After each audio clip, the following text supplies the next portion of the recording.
The '93 flood is the most devastating in U.S. history. But when your help was needed, thousands of you came out and battled the rivers. And now that the water is receding, the Salvation Army needs more volunteers. They're looking for cleanup teams, people to load and unload supplies, drivers to transport materials, and more. Just call the Volunteer 5 hotline weekdays from 4 to 7 p.m. and help make St. Louis a better place to live with Volunteer 5 in partnership with Consolidated Communications Long Distance. Karen Foss. She gets the interviews you want to see.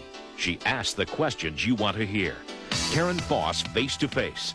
One more reason why more St. Louisans get their news from News Channel 5, where the news comes first. Next on News Channel 5 at 10. A bloody night on St. Louis streets as police scramble between more than a dozen shootings.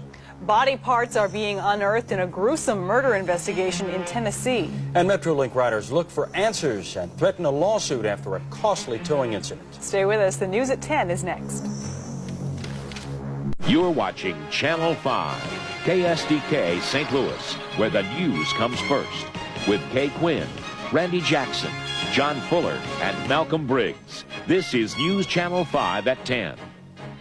The last 30 hours have been bloody in St. Louis as police look for answers in a rash of shootings.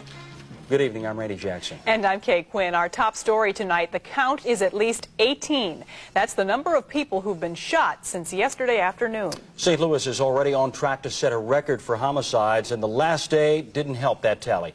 News Channel 5's Ruth Azell joins us now with the details. Ruth? Well, Randy and Kay, the St. Louis homicide rate went up by at least 2 today.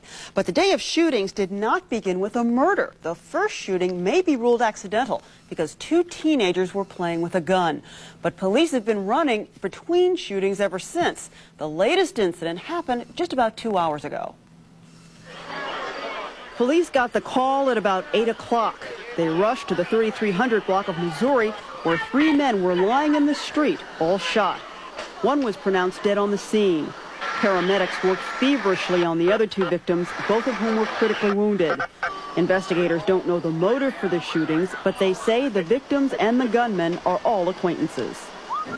The 4 people involved in this incident were together earlier in the apartment up here on Missouri. The